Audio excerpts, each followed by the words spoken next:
say we did not call each other and dress in the same colors. This just happened. We did. Hi, everybody. Welcome to Vancouver. I'm Jolie. Isn't it great to have her here?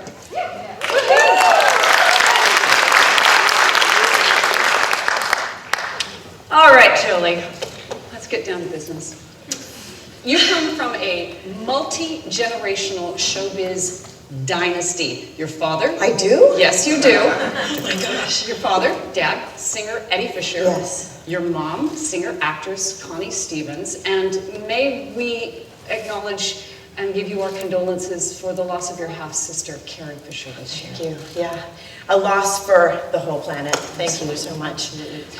Yeah, my mother, Connie Stevens, 60s iconic sex kitten turned beauty mogul, entrepreneur, director.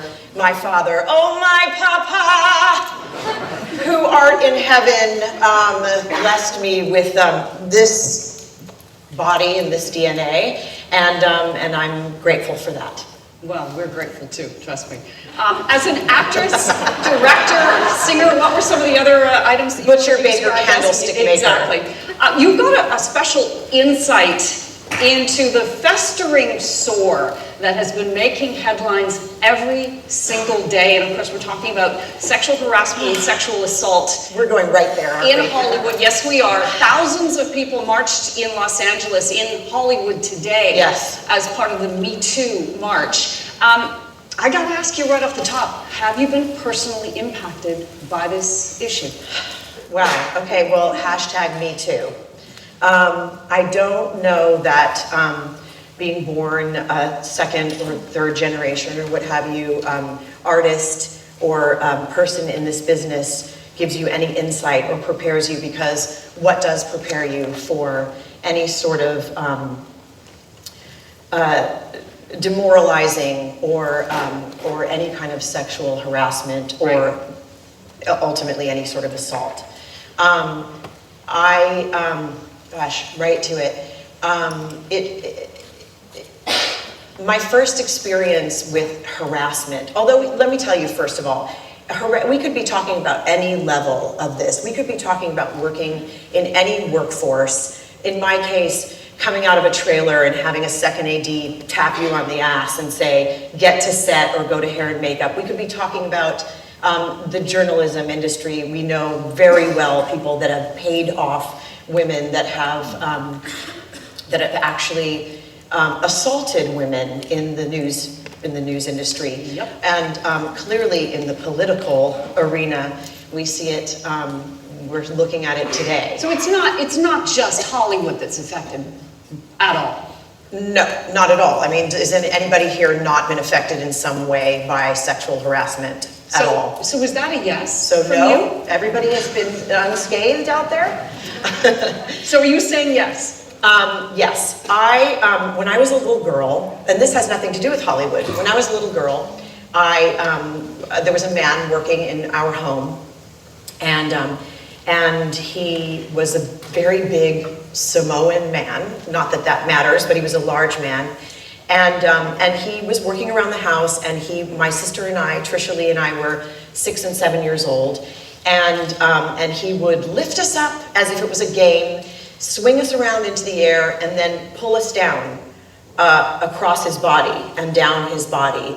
And not knowing at 6 and 7 year old what an erection was, we thought it was part of the game. So we told our mother, and immediately he was fired and taken out of the home.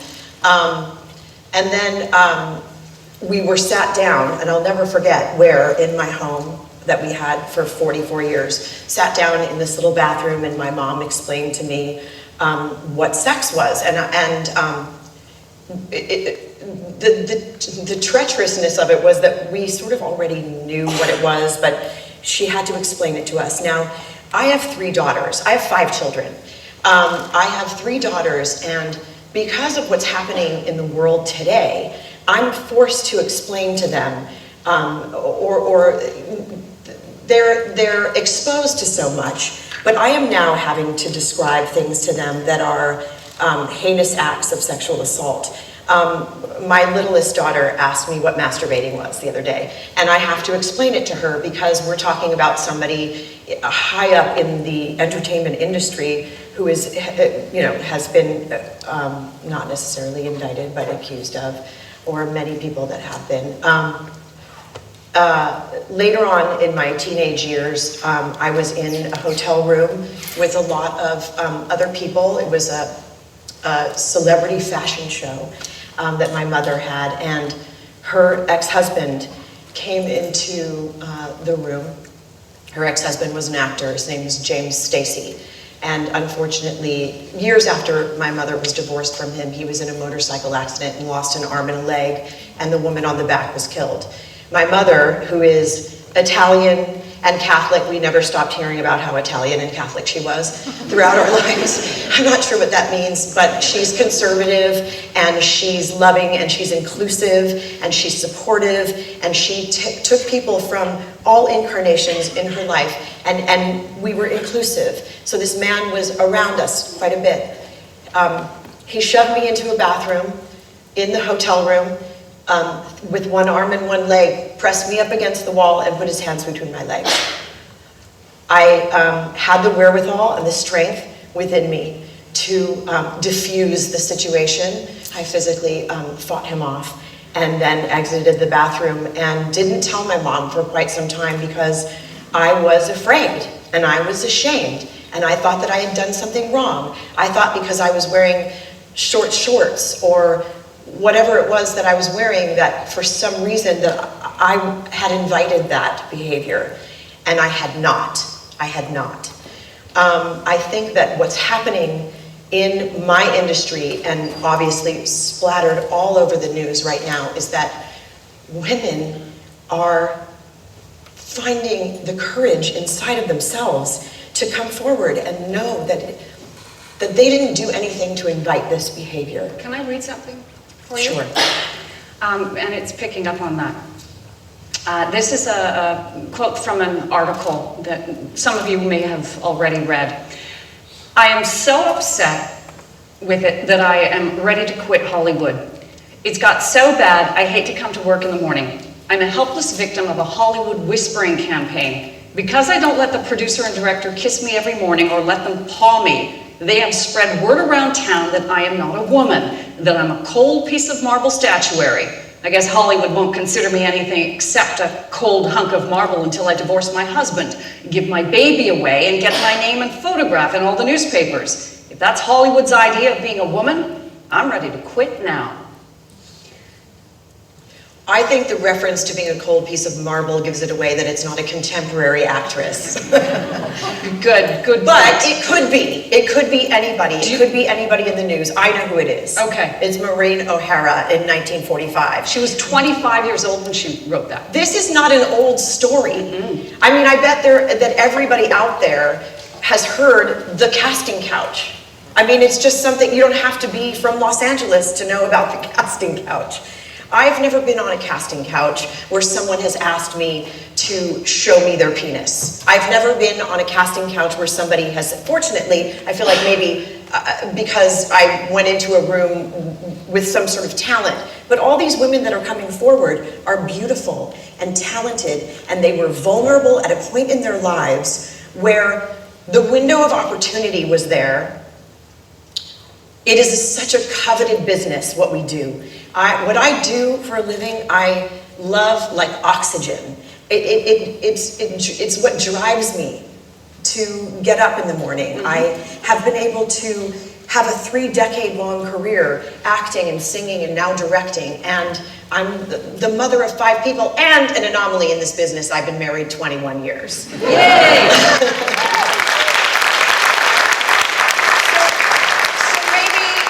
So maybe I'm past harassment.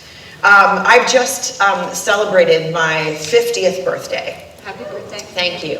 And I feel like I've just come into my own as a woman. I feel like I have manufactured and made people inside of my body. That people have come out of me. That's an incredible thing. So I feel like we are not I'm jumping around, but we are not honoring the female creature enough in the world today. We are not honoring mothers. I feel like my country, in the United States, we needed some mothering and some nurturing, and we needed to know that the bully doesn't win, and then he fucking did. So I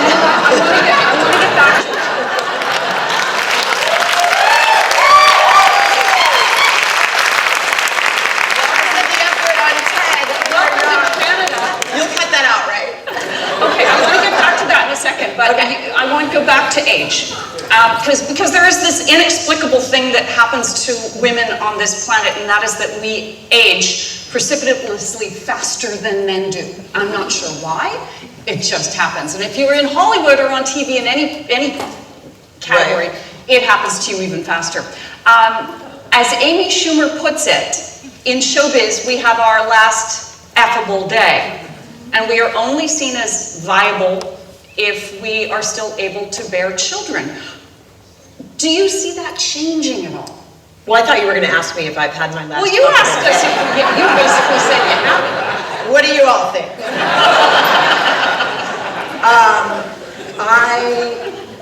Do I see it changing? Actually, you know what I do? I see a little bit. I see women of a certain age represented on television. I see some of my favorite shows are starring leading women that are my age. Oh God, what is that? How did this happen so fast? Time flies when you're alive.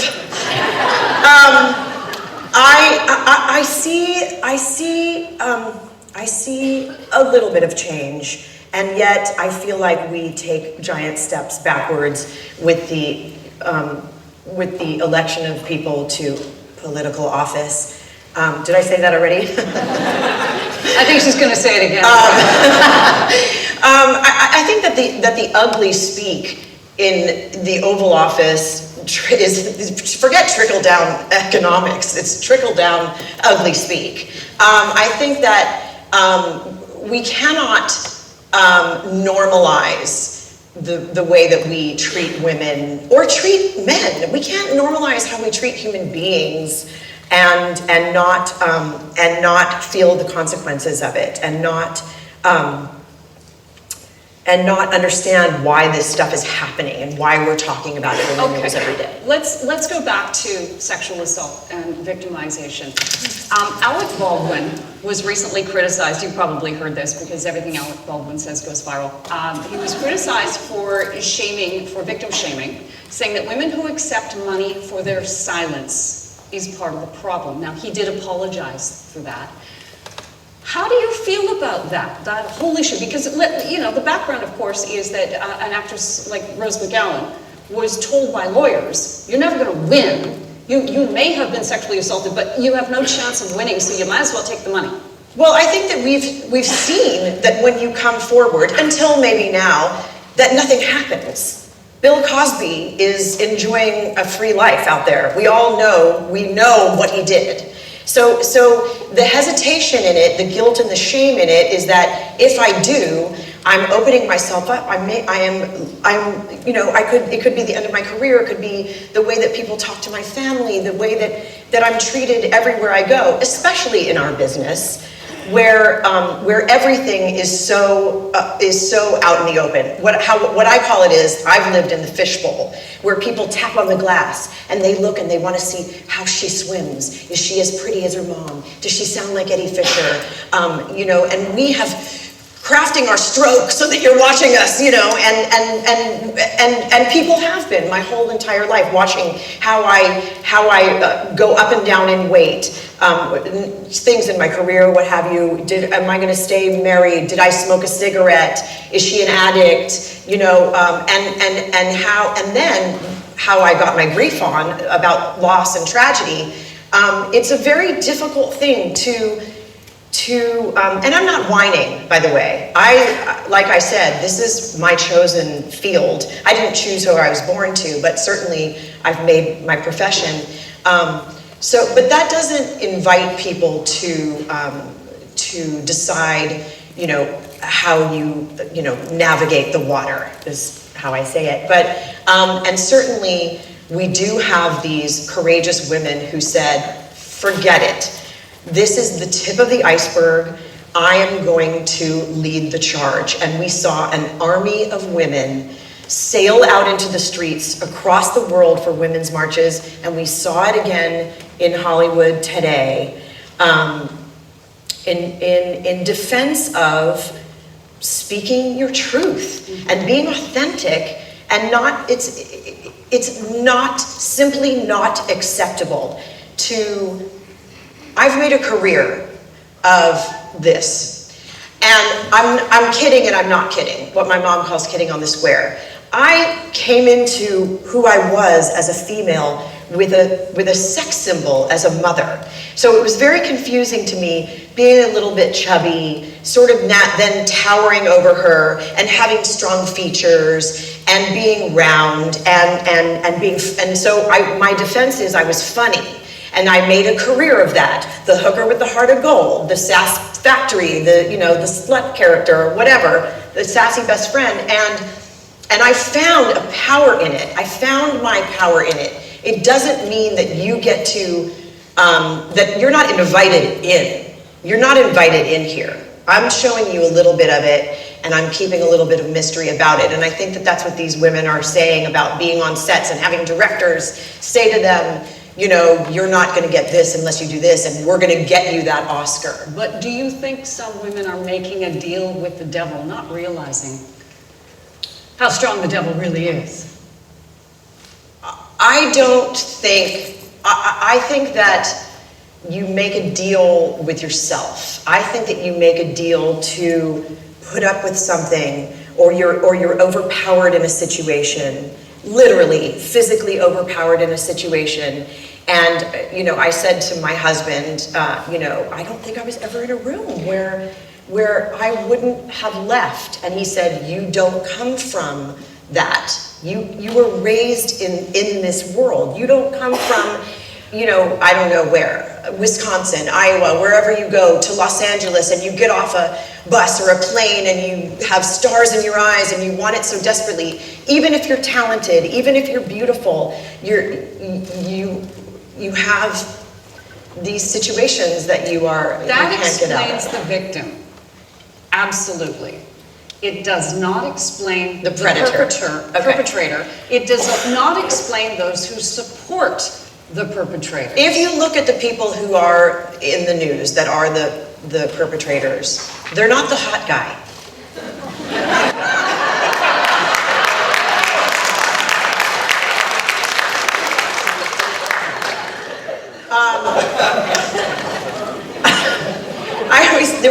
I remember someone saying to me, date a Jewish guy, they try really hard.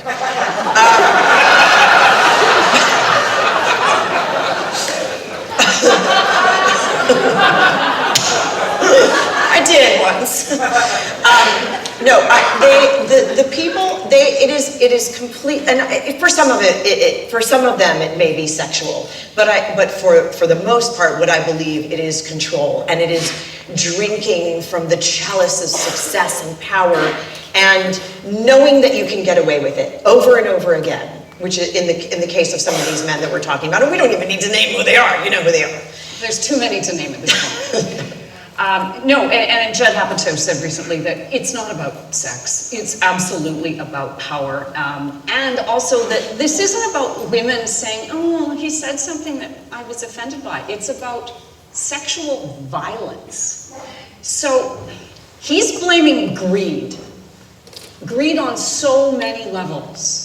Whether it's the person who's perpetrating it and who's greedy for the power, whether it's the people who back him up because they're greedy for their jobs. See, I haven't done really maybe enough homework for today, knowing like where Harvey Weinstein's beginnings were. Like, is it something that he had a little taste of, and obviously formed this massive company that was obviously very powerful in this industry. And there are also allegations about his behavior that go back to when he was in his 30s. So this is not one would expect. I mean, I don't think that this is something that just sort of dawns on you. But You know, he definitely didn't get the girl in high school.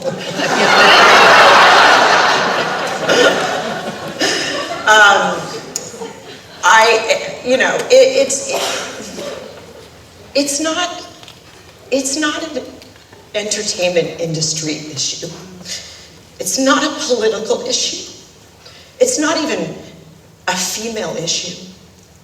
It's a human issue. It is how we treat each other. It is how we are a society of people that like to build each other up and then see each other fall, that I don't understand, that I watch my children being exposed to on the internet, and there's no stopping it. There's no, I mean, technology has become such a big part of who we are. There is no stopping this. That's not to say there's no stopping what's happening. I think we are at the precipice of something new, of a dialogue, of the end of fear, of the end of shame and guilt. And you can feel it, you can feel it. Even though when I watch the news, I remember where I was cellularly when the guy got elected. And I remember telling my children, you know, this isn't the way it's supposed to be. And then when I turn on the news on the daily and I see the filth that comes out of people, I feel there's still hope. I feel there's something that's happened. It's made it okay for us to talk about it. It's made it okay. Well, let me ask you this, because you live in a country that we find bizarre at times. That's so polite. How Canadian. I'm Canadian, what can I say? You have a vice president who says he won't have a meal with a woman, any other woman other than his wife. I don't know a woman who would want a meal with him. And of course, your president has admitted to sexually assaulting multiple women, and yet there has been a rebirth of feminism. So I put it to you, has the current US administration actually helped or hurt the cause of women? You know, I would say yesterday that, you know, oh, that's it, it's over, we're done, he's starting a war, you probably, you know, said that today as well. But I think that it has galvanized us as Americans and as humans to not accept the status quo. I really do believe that. I have to believe that for my children and to go on.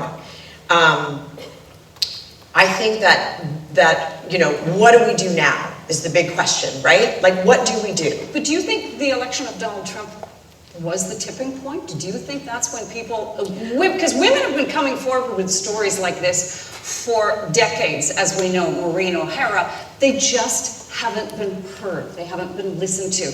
And in fact, let me ask you that there's an amazing piece that she's got all her notes that I want to share that it basically acknowledges the bravery of the women who have been through this.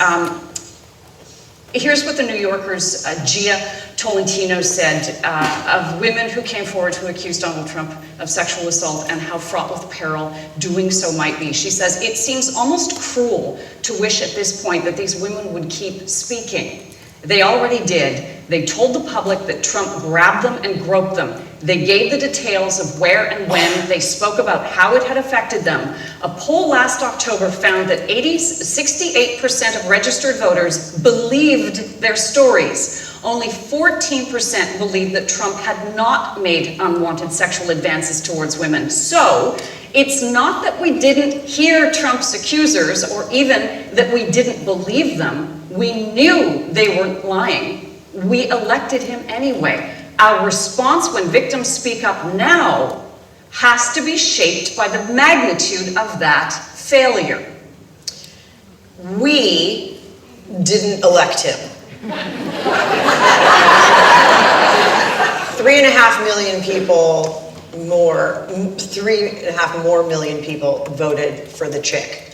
So, I get what is happening. Yes, we have to deal with the ramifications of this, and more women need to run for office on the down ballot in 2018, for sure. I mean, that's going to happen anyway. We saw the election of the first transgender woman the other day in Virginia beat out the guy who was a 13-term incumbent who wrote the bathroom bill, who called himself the homophobe in chief.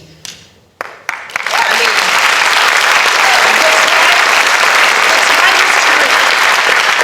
the tide is turning. And I may not be of childbearing years anymore, and my worth may be, down here on the totem pole, but I have a big mouth. And if you ever, if I ever made you laugh on TV, or you've listened to me talk about something that I'm passionate about, or you don't know who the hell I am, now you do. I will not stay silent. I'm sure that that's pretty clear after today. You and a lot of others.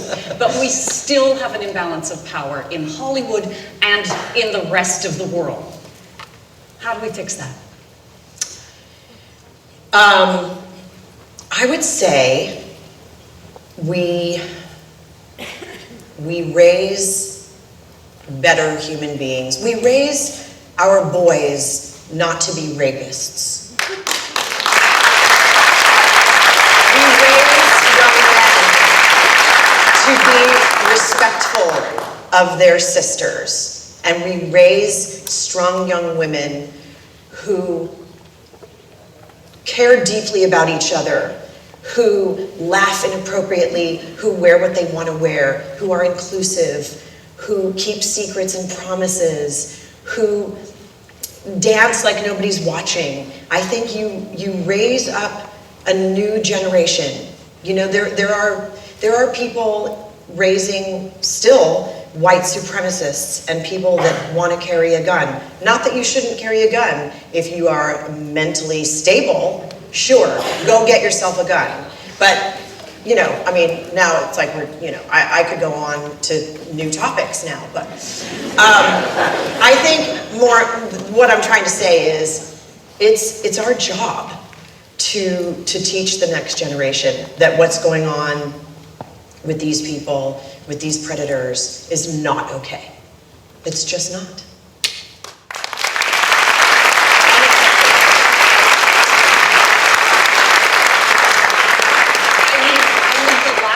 Up to you. Is there anything else you want to say on this topic? Because you know what? The floor is yours, baby. Oh my God. Careful the things you say. Children will listen. Children will look to you for which way to turn to learn what to be. Careful before you say, listen to me.